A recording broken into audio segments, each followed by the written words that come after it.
Michael Knight, a young loner on a crusade to champion the cause of the innocent, the helpless, the powerless. Hello, gorgeous. Thank you, Michael, but I noticed that myself. My, aren't you humble? Wrong. We're taking a look at the reaction figure I've been most excited for. What do you mean, we? KITT, Yes? shut up. It's the only man that could shut the supercar up. The man who does not exist. I'm Michael Knight. Who was one of the coolest TV heroes of the 80s. I didn't know you cared. I'm a big fan of sci-fi westerns, with Brave Star and Firefly topping that list. And having just rewatched some old Knight Rider episodes, it occurs to me that although it's about a futuristic supercar, Don't get too technical on me here. the show is actually a sci-fi western.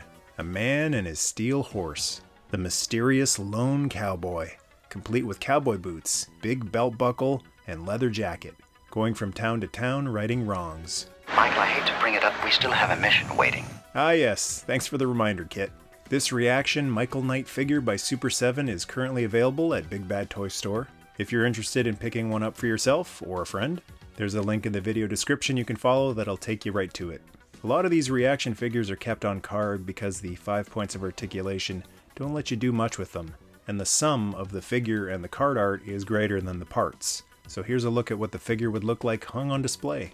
Although the card size is the same as Star Wars Vintage Collection figures, the peg hole is in a different spot. The peg hole and card size does match up perfectly with G.I. Joe figures though. Here's a 360 of the figure. Michael, slow down. Okay. This is a perfect case of less is more for me. I love the retro look of this figure because it reminds me so much of the 80s Kenner Michael Knight figure, which had the same amount of articulation and level of detail. The jacket is quite striking, really glossy, which I think goes great with KITT. Great paint job on the hair and eyes, and yes, he has the Hoff's hairy chest. The foot peg holes aren't the same size as classic Joe stands, or modern Joe stands, so if you don't have the right sized stand for him, you sorta have to hunch him forward to get him to stand. If you stand him up straight, get ready for a trust fall, he won't stay up that way. Legs can move up for butt-kicking action, and arms can go up, for when your Hoff is being hassled. Don't hassle the Hoff. And finally the head can turn, for when Mr. Knight spots a damsel in distress. Michael, why do you need to socialize with so many women? Wouldn't one be sufficient? KITT, you're beginning to sound like my mother here. I mean, what's wrong with the little companionship? He rarely uses weapons on the show, since KITT was basically a big Pontiac pulverizer, but one of his hands can hold a G.I. Joe-sized weapon, like the Susie. The other hand is more open though, and can't hold a weapon. Here's some size comparisons. In 2016, Diamond Select released a 1/15 scale KITT, and a limited number of them came with a Michael Knight driver figure in the style of a modern G.I. Joe. And it wasn't very good. What's the problem? Well, making one of the hands of a car driver figure into a fist didn't make much sense, which doesn't allow him to grab the shifter or both hands on the steering wheel. And this figure is just generally too small for even a 1/18 scale figure, let alone a 1/15 scale one. And he looks tiny in the car he's intended for.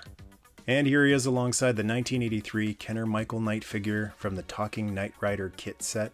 Other than some of the coloring, and the original having a turtleneck, since I guess we weren't ready for the Hoff's chest hair forest in '83, the Kenner one now basically feels like a 2-up of the new Super 7 one. Interesting that the smaller one has the more detailed paint job on the eyes and eyebrows though. The biggest thing I was hoping for with this one was that it would fit in the Diamond Select KITT. Me? Yes, you.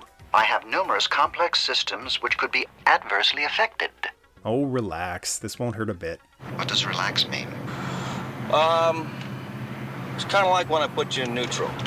Oh. And does he fit? Whoa! That's a close one. As Mr. Perfect himself, Kurt Hennig used to say, Absolutely perfect. David Hasselhoff is 6'4", even taller with cowboy boots, so he was pretty squished in a Pontiac Trans Am. And I'd say the amount of headroom this figure has in this particular kit is absolutely perfect. Even better than with Diamond Select's own figure. And unlike the included figure, he can hold the steering wheel with both hands. In fact, I wonder if this figure was specifically designed for this version of KITT in mind. The hands fit perfectly on either side of the steering stick when raised up.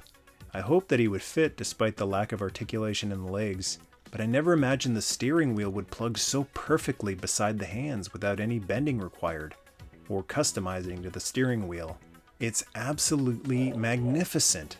Maybe I need a new motto for pieces like this that add something to an existing item that make it feel like it's finally complete. The missing piece. This Diamond Select kit now finally feels like a true homage to the old show, taking advantage of modern advancements in electronics to give you a kit that lights up and talks just like on the show, but with a driver that makes you feel like it's still the toy you dreamed of having back in the 80s.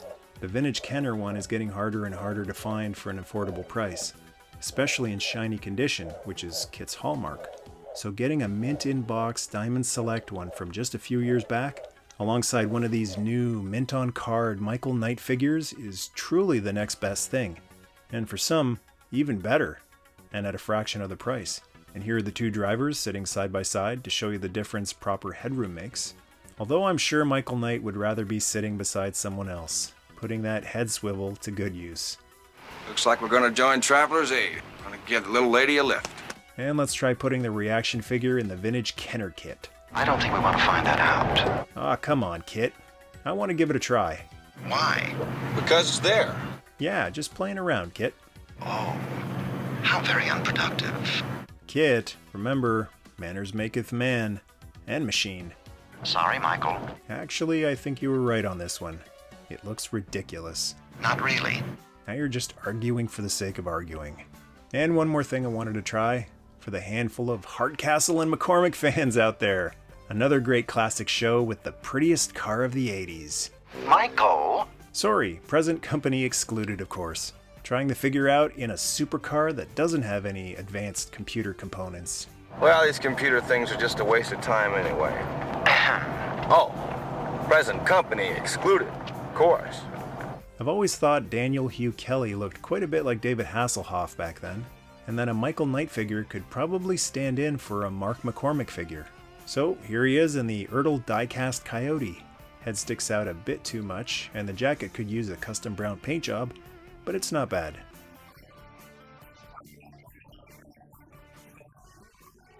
Even though he can work as a driver for other classic cars, or even just look cool standing on display, or hanging from a peg, I think his most ideal use is driving this Diamond Select kit.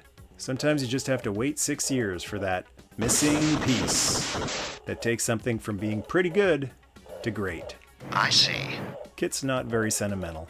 It's hard for computers to care, I guess. Of course I care. After all, that's the way I was programmed, isn't it? Indeed. Thanks for watching, and thanks Channel Panel and Patreon Tribe for showing your support. Share some Knight Rider memories in the comments below, and to join the tribe, hit subscribe. Really, Michael? You're so predictable. I knew you'd say that. Namaste.